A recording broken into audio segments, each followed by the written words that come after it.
Good evening, Bowser, and good evening, Switch fans.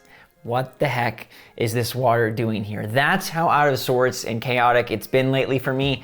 I don't even have tea. I just have a glass of water, but I'm moving at the end of the week, so things have been incredibly busy. Forgive me if the videos pop at an odd time or two. I'm doing my best, but I still gotta bring you the latest and greatest from our favorite Nintendo. So what's going on, everybody? It's Zach from SwitchForce. Happy Monday, and let's roll into a wonderful show talking all about Switch OLED, new information there. Metroid Dread, is it good or is it bad? Well, we kinda now know. N64 on the expansion pack, getting some new information, and Game Boy, where's that one gonna fall? Plus, we know what is coming at Tokyo Game Show, and I am sad. So let's get into it. Make sure to smash that like button if you enjoy the show, and let me know in the comments down below what your take is on today's topics. Also, if you're moving, bow down.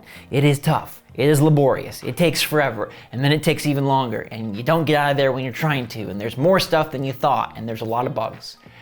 A lot of bugs. Speaking of bugs, giant bugs, like a dragon could be a humongous fly in the eye of certain individuals, Monster Hunter Rise Sunbreak is getting a big shebang at Tokyo Game Show because Capcom converted their time slot from Capcom Presents to Monster Hunter Spotlight, indicating that it's going to be all about Sunbreak. Now, this is taking place early on in TGS. It's going to be Thursday, September 30th at 9 a.m. Eastern Standard Time. I'll make sure to cover all the details and droppings from Tokyo Game Show as they occur. I believe the event technically begins on Wednesday and then runs all the way through Sunday, October 3rd. So hopefully we get some fun stuff from Triangle Strategy and some companies, especially over in the East, although I know Ubisoft and Microsoft do have a presence there. Anyways, a lot of people thought Capcom would use this time to debut Resident Evil Outrage, and they're not. It's just going to be all about Monster Hunter, which makes you wonder if Resident Evil is going to show up at the Game Awards, or maybe Nintendo's just saving it to show off at some sort of 2022 showcase.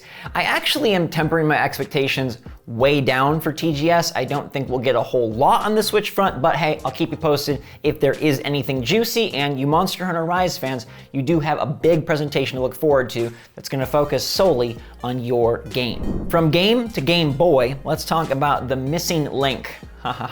Oracle of Ages and Oracle of Seasons are two games I really want to play on my Switch, but I can't yet because Nintendo hasn't announced the handheld oldies, even though all the insiders said they were coming. Well, we got some follow-up comments, and they still believe that those are going to be added to the service soon. We know that N64 and Genesis are being added to the expansion pack, and they're going to detail it later in October. Well, popular insider Nate Drake had this to say about the portables coming to the new portable. I would anticipate that Game Boy and Game Boy Color are part of the current Nintendo Switch Online service, and Nintendo didn't want to conflate the two, meaning they didn't want to have you confused over what you're paying for and what you're not, because it sounds like Game Boy and Game Boy Color are going to be part of what your already existing membership covers, and then 64 and Genesis will be part of the expansion pack.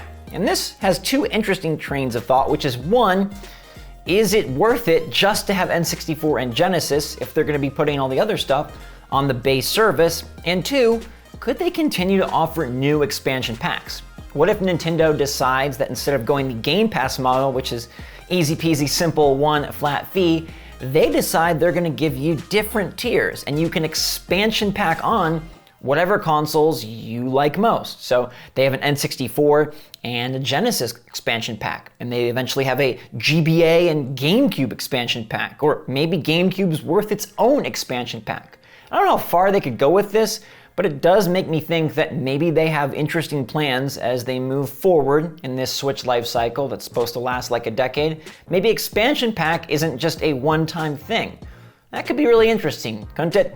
I definitely think we'll hear more about Game Boy and Game Boy Color at the October event or Twitter presentation, or however they decide to reveal the information. I feel like they'll want to throw a bone to already existing subscribers, which will be Game Boy and Game Boy Color, and then they'll expansion pack on 64 and Genesis. And I wonder if they're going to have anything else. I hope for some other features to make that bonus price tier, that high tier, worth it, but we'll have to wait and see. It could only be a few bucks, and maybe Nintendo's just trying to siphon some extra dollars because they know there are a ton of 64 fans that would love to play these games with online multiplayer, which is pretty cool.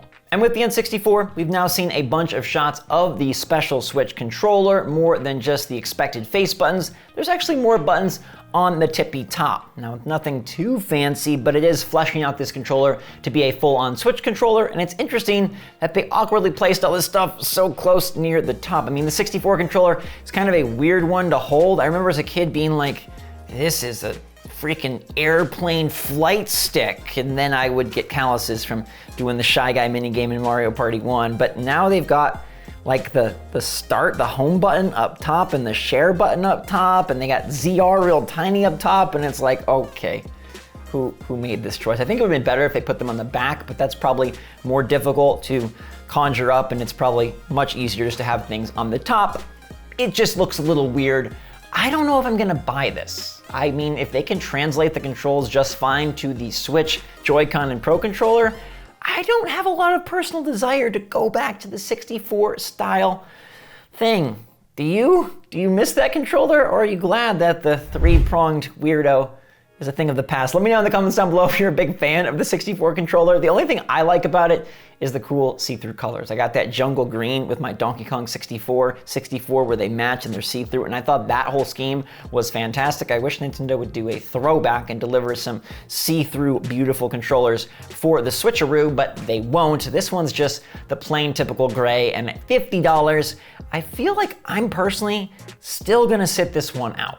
But my friends, something I surely won't sit out is that swanky new Switch OLED and Metroid Dread, all right? Because this thing, people are hot on this new Nintendo hardware, and finally, we've seen it in video form, running Metroid Dread, and it looks good. People are loving it. The previews and impressions dropped, and that OLED, man, I mean, it's just a screen, they said, but when you're playing portably, the screen is what matters most. Like, the screen is what you need to be good. And as a person who now plays 95% handheld, I'm just looking really forward to the bigger size, the better pop, and those colors. I feel like I can taste the rainbow. Metroid Dread looking lavish. It may not be as colorful as something like Mario Kart 8 Deluxe, which is basically pooping out piñatas and rainbows, but Dread does have environmental variety, and so it takes advantage of that OLED screen and looks real good. We've seen some comparison videos now, and you're looking to line up the OG with the OLED, and you're like, oh my gosh, they added 2 letters, and it really shows. OLED TVs are quite nice, and the OLED Switch seems to be a really great improvement. It doesn't change the inside. It's not a necessary thing to get, but if you are someone that likes to play on the go, it's gonna be a lot nicer. And Dread itself, the game, right? It's nothing we dreaded. Everyone says it's fantastic, bellissimo, the first 2 hours. Mercury Steam has leveled up what they did with Samus Returns, and now that they have 60 frames per second and no storyline to follow except their own, they're delivering a really evocative, immersive, and creepy adventure, which feels perfect for Halloween, especially since like pastel Halloween is the big thing this year. I mean, Samus donning some very diverse looking suits and taking on the colorful Emmy robots that everybody says are a force to be reckoned with. Now, I saw a few say that the battles feel a bit contrived because the Emmys pop and you're like, oh god, they're in the area. But everybody else seemed to say like, dude, these fights, they get your mind going and they get your heart rate bumping as well. And then the camera flips to third person over the shoulder and you see Samus power up the big cannon for the one-shot final blow, and the robot doesn't know where to go, but they all have different tactics, and Samus has her own new moveset flying around the screen. Everything just purrs, it runs great. Samus controls and moves smoother and better than back in Samus Returns, which is a big gain for me, because I like the 3DS game, but I thought it felt a little clunky. And maybe it's the frame rate, maybe it's just polish and perfection, maybe it's not being beholden to an old title, but man, Metroid Dread is the real deal. The map is massive, it's got a bunch of things to find, and apparently it's kind of challenging, which I'm really excited about. Obviously not crazy, they still said the checkpoints are really good, and you get a lot of health power-ups, and if you have the amiibo, you can just buff yourself to Zebus and back, but the bosses seem to have some cool patterns going on, and the Emmy robots are gonna keep you on your toes. I think that was a genius addition. Roaming bosses is something that a lot of games have used, but I love to see Nintendo using it for Metroid. I feel like it spices up the 2D nature, and there were some people that said, hey, this doesn't necessarily feel like a AAA major huge game, but it is the best that they could have made Metroid, and that's what I want to hear, because for me, I'm excited for Metroid like I'm excited for any other major game. I don't care how many A's it actually has. I'm ready to get it on day one and play that thing and hope it's an A+, regardless of what it's named by video game website A, B, or C. I'm just glad that all three of them thought the game was grand and really like the ultimate Metroid that we could have asked for and we're getting, and the Switch version is gonna sell. And this is the coming out party for Samus on our way to Metroid Prime 4. You know Nintendo planned this. You know they wanted to just like stoke the fires with this game, get rid of any dread around the Metroid name, and then blow us away with Prime 4. I really feel that's gonna be the deal, but I'm so glad to see Mercury Steam succeeding. I hope the game holds up over its entire runtime. I hope that massive map is fleshed out and fun and full, and I feel like the story is gonna be one of the best parts, which I didn't expect at all, but people said it's really intriguing, and like the mystery and the Emmy and the Chozo and Samus and what's all going on, I'm here for it. Sign me up. The OLED looks sexy, Dread looks delightful, and I can't wait to play both, and more importantly, share with you what I think, because I don't really talk about games with that many people, except for Gabe. It's just me, Gabe, and you guys, so we're kind of like this gaming Switch family, so it's gonna be good. I cannot wait. Let me know in the comments down below if you're hyped for Dread and the OLED, if you've changed your mind on the system as of late, if you're a portable player.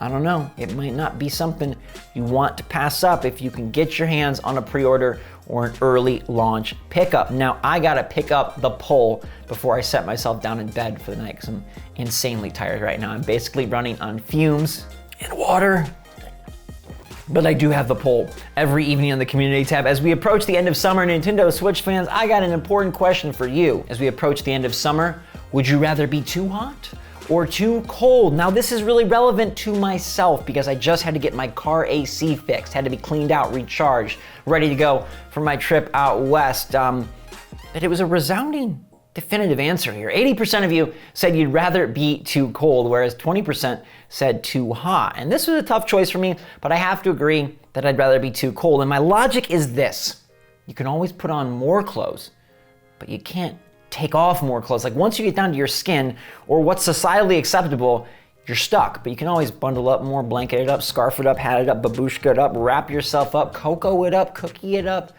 right? Blankets, bed, cuddles, cozy, it's a good thing.